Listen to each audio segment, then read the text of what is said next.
Lined with palaces, mosques, merchants' mansions and markets, Cairo's El Muez is a contender for the Middle East's most beautiful street. It's the ancient thoroughfare of medieval Cairo, the lifeblood of a dozen centuries. Every time I return to Cairo, I find myself walking the length of the street. Like most before me, I'm lured by its imposing palaces and caravanserais, its dusky mosques and vivid markets. I've walked this street countless times over a decade, and each time I make a new discovery. A forgotten tomb, a synagogue, a cool dark water cistern that plunges deep underground, or a merchant's mansion, instructive in the ways of generations of traders, aristocrats, craftsmen and families who filled the streets of Islamic Cairo when it was established in the 10th century. The Fatimids who built it had big plans for the victorious city, as El Qahira is known, and it was built as a showcase of its authority across the Islamic world. They built their own great walled city, slicing it in half with this palatial thoroughfare where I'm walking now. The main section of the city runs about 1.2 kilometres, bookended between two medieval gates, the dominating Bab el-Futar in the east and Bab Zuwaylah in the west. Like many great cities in Cairo, Bab Zuwaylah's foundations are massive inscribed stones, repurposed from Egypt's pharaonic era, and named for the ferocious Berbers who guarded the walled city's southern door, swinging their enemies' heads from the gate. Cairo has long burst its vast city walls, and until recently El Muez languished as a dirt road, potholed and filled with the soup of a millennium.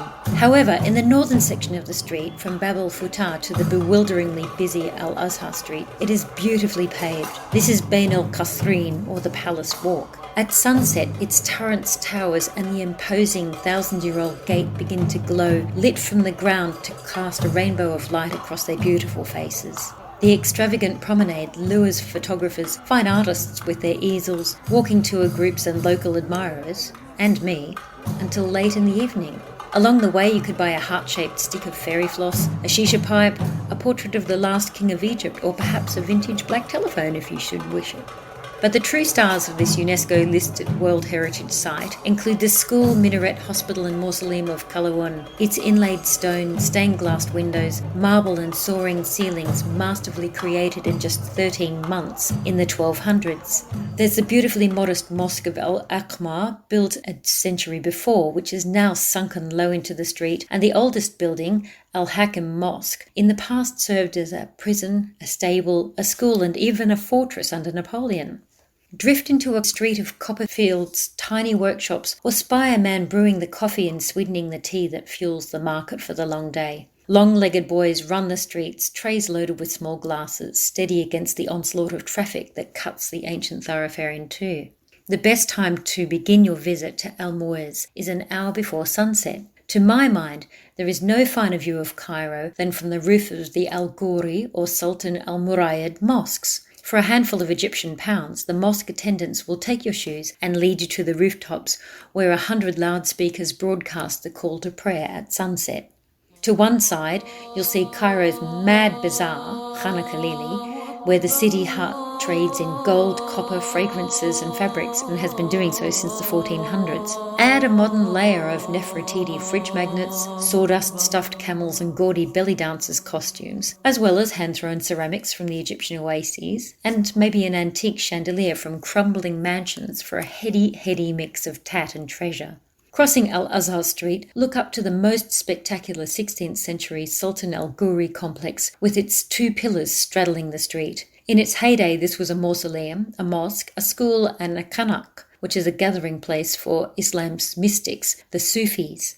They still gather today, performing their whirling rituals to Egyptians and visitors every week. Their lofty concerns are counterbalanced by the frantic trades in scarves and socks down at its grand feet.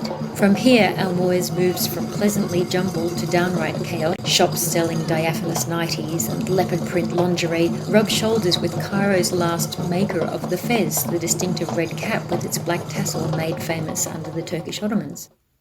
Old Cairo hands know the best place for respite is deep in Khana Khalili at the acclaimed writers' cafe El Fishawi, which has not closed its doors, neither day nor night, for hundreds of years.